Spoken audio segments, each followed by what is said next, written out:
Hello നമസ്കാരം. ചെടിയുണ്ടോ? കഴിഞ്ഞ ദിവസം വാങ്ങിച്ചതാട്ടോ, കാണിച്ചട്ടെ. ജമന്തി. എനിക്കെന്തായാലും പൂജയ്ക്കൊക്കെ പൂവ് ആവശ്യമുണ്ട്. ഞാനിപ്പോൾ റോസ വാങ്ങുന്നത്. ആ റോസിൻ്റെ ഇന്ത്യൻ മണി 1000 റുപ്പീസ് ആവും. അപ്പം ആ സെയിം മണിക്ക് ഞാൻ ചെടി വാങ്ങി. അപ്പോൾ ഓരോ ദിവസം ഇതിൽ നിന്ന് ഒരെണ്ണം കട്ട് ചെയ്യുക, ദൈവത്തിന് വയ്ക്കുക. അപ്പോൾ ഇന്ന് പാട്ട് 11 കേട്ടോ.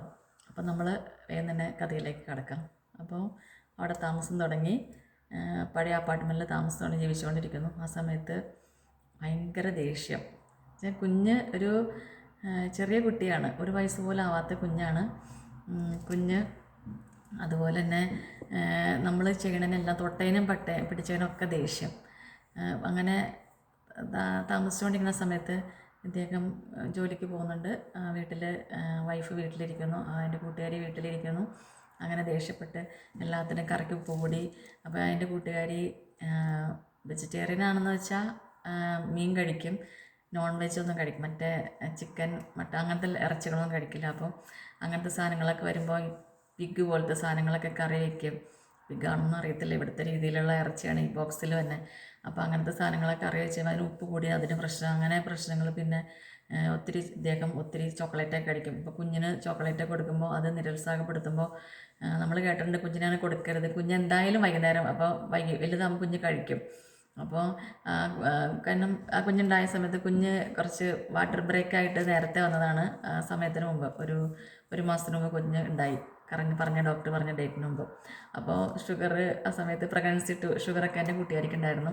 അപ്പോൾ പറഞ്ഞു, ചേട്ടാ ഇപ്പം എങ്ങനെ കൊടുക്കല്ലേ, കൊച്ച് ഷുഗർ വെള്ളത്തിൽ കിടന്ന് വളർന്നതല്ലേ, എന്നാലും ഇപ്പോൾ കൊടുക്കണ്ട, ഇനി കുറച്ച് കഴിയുമ്പോൾ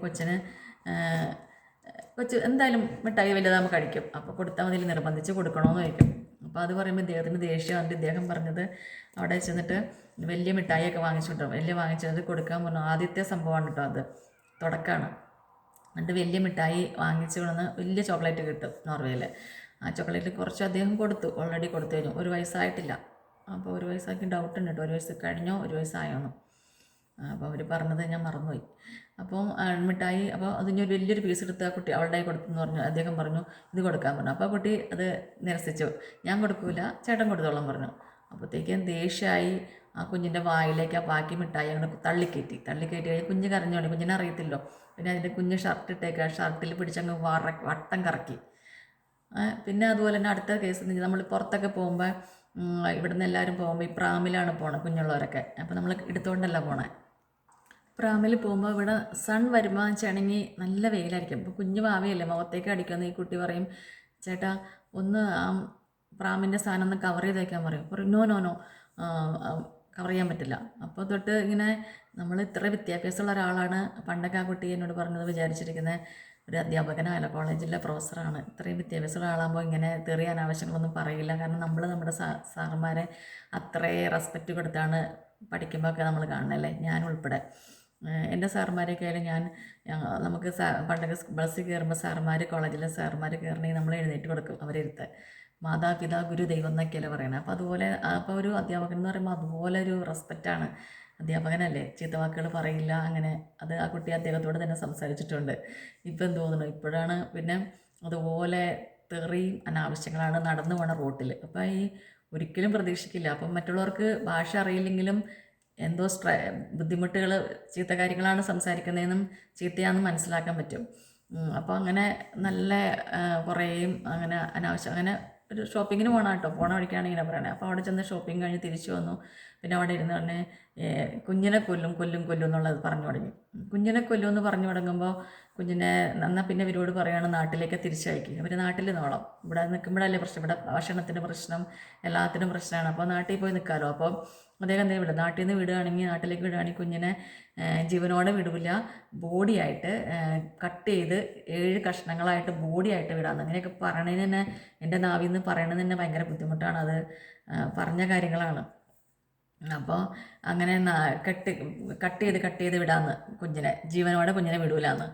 അങ്ങനെ കേട്ടപ്പോൾ എൻ്റെ കൂട്ടുകാരിക്ക് ഭയങ്കര വിഷമമായി. ഇത്രയും കാത്തിരുന്നുണ്ടായ കുഞ്ഞാണ്, ഒരാങ്കൊച്ച്. അതിനെ ഒരച്ഛനെന്ന വ്യക്തിക്ക് ഇങ്ങനെ പറയാൻ തോന്നിയില്ല, ഈശ്വര. പിന്നെ ഇങ്ങനെ വഴക്കിൻ്റെ ലെവൽ കൂടി വന്നു കഴിഞ്ഞപ്പോൾ കൂടിയാണ്. അപ്പോൾ പിന്നെ ഇവരിങ്ങനെ നാട്ടിൽ പോയി സെറ്റിലാവാനുള്ള കാര്യങ്ങളൊക്കെ സംസാരിച്ചുകൊണ്ടിരിക്കുന്നു. അങ്ങനെ ഒരു ദിവസത്തിൽ നാട്ടിലേക്ക്. അപ്പോൾ പുള്ളിക്കാരൻ വന്ന് ടിക്കറ്റ് നോക്കി ഈ ദിവസത്തിൽ പുള്ളി പറഞ്ഞു അങ്ങനെയാണെങ്കിൽ പുള്ളിക്കാരന് കമ്മിങ് ഒരു ഏപ്രിലാണ് സംഭവിക്കുന്നത്, നാട്ടിലേക്ക് പോകാൻ തീരുമാനിക്കുന്നത്. അതിനുശേഷം അപ്പോൾ ഏപ്രിൽ മെയ് ജൂൺ ജൂലൈയിൽ വെക്കേഷനാണ്.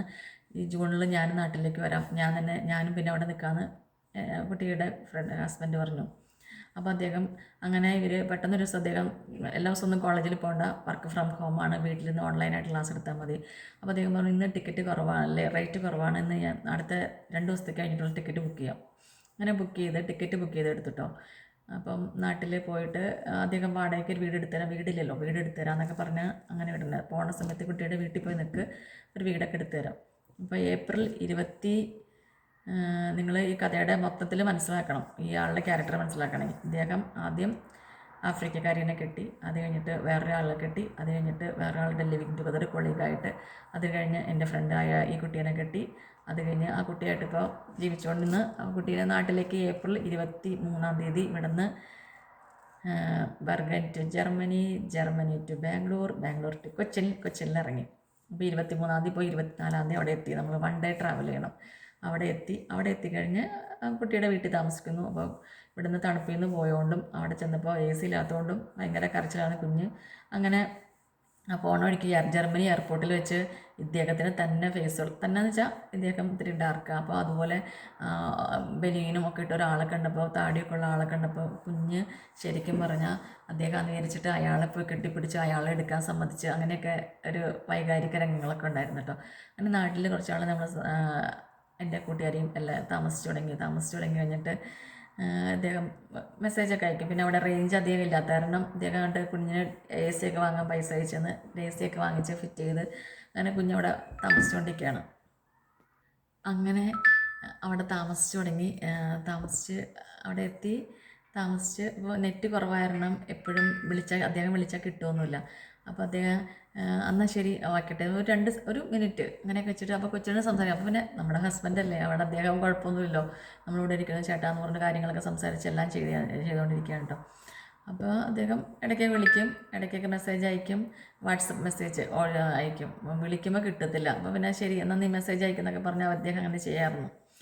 അങ്ങനെ ഇരിക്കുന്നിട്ട് അദ്ദേഹം ഒരു ജൂൺ 25-ാം തീയതി അദ്ദേഹം പറഞ്ഞു ജൂൺ 19-ാം തീയതി അദ്ദേഹത്തിന് അവിടെ കുറച്ച് ലോൺ കിട്ടിയിരുന്നു. അപ്പോൾ ലോൺ കിട്ടിക്കഴിയുമ്പോൾ കുഞ്ഞിൻ്റെ മാലയൊക്കെ കുറേ ഒരു മാല വാങ്ങാൻ പൈസ തരണം കേട്ടോ. കുഞ്ഞിൻ്റെ 2 പേരുടെ മാലയൊക്കെ അദ്ദേഹം വിറ്റായിരുന്നു. അപ്പോൾ അങ്ങനെയൊക്കെ പറഞ്ഞ് അദ്ദേഹം അവിടെ നിന്ന് ലോൺ എടുത്തുനിന്ന് അദ്ദേഹം ജൂൺ 19-ാം തീയതി അവിടെ നിന്ന് വരുന്നു. ആദ്യം അവിടെ ഉള്ളപ്പോൾ ഈ വർഷം നാട്ടിൽ വരുന്നില്ല, മലേഷ്യയിൽ ഒരു ട്രിപ്പിന് പോവാണ്. അതിനുശേഷം എന്ന് പറഞ്ഞു പിന്നെ ട്രിപ്പ് മാറ്റി ജൂൺ 19-ാം തീയതി നാട്ടിൽ വരികയാണ്. 19-ാം തീയതി കയറി കഴിഞ്ഞാൽ അദ്ദേഹം പറഞ്ഞു നീ ഈ നമ്പറിൽ തന്നെ ഒരു നമ്പർ കോൺടാക്ട് ചെയ്യുന്ന നമ്പർ, ആ നമ്പറിൽ ചെയ്യരുത്, ഞാൻ വേറൊരു നമ്പർ എടുത്തിട്ടുണ്ട്, അതെൻ്റെ കോൺഫറൻസിന് വേണ്ടിയുള്ളതാണ്. അപ്പോൾ ഞാൻ 19-ാം തീയതി വന്നിട്ട് അദ്ദേഹം 20-ാം തീയതി ഡൽഹിയിൽ ഫ്ലൈറ്റ് ഇറങ്ങിയിട്ട് പറഞ്ഞു. ഈ കൊച്ചു ചോദിച്ചു ചേട്ടാ ഇറങ്ങി, ഇനി നീ എന്നെ വിളിക്കരുത്, ഞാൻ അവിടുന്ന് എനിക്ക് 4 ദിവസം കോൺഫറൻസ് ഉണ്ട്, അത് കഴിഞ്ഞ് കോൺഫറൻസ് കഴിഞ്ഞിട്ട് ഞാൻ വരുമ്പോൾ നിങ്ങളെയും പിക്ക് ചെയ്ത് കൊല്ലത്ത് റിസോർട്ട് ബുക്ക് ചെയ്തിട്ടുണ്ട്, അങ്ങോട്ട് പോവാം, വിളിക്കരുതെന്ന് പറഞ്ഞു. അപ്പോൾ ഓക്കെ, എല്ലാം സ്വന്തം ഭർത്താവ് പറയണ സത്യസന്ധമായി എന്ന് വിചാരിച്ചിട്ട് കേട്ടു. അത് കഴിഞ്ഞിട്ട് വിളിക്കരുതെന്നൊക്കെ പറഞ്ഞു കഴിഞ്ഞപ്പോൾ അടുത്ത് കഴിഞ്ഞ് വിളിക്കാതെ പറഞ്ഞത് ഞാൻ ഇടയ്ക്ക് മറന്നു പോകുന്നു. എന്നിട്ട് അപ്പോൾ അതുപോലെ അദ്ദേഹം പറയണ എല്ലാം കേട്ടുകൊണ്ടിരിക്കുകയാണേ. അപ്പോൾ അങ്ങനെ അദ്ദേഹം വേറൊരു നമ്പർ എടുത്തു, ഈ നമ്പറിലെ മെസ്സേജ് ചെയ്യാമുള്ളൂ. ഓക്കെ, അപ്പോൾ ആ നമ്പർ സേവ് ചെയ്ത് വെച്ചേക്കാണ്ടോ.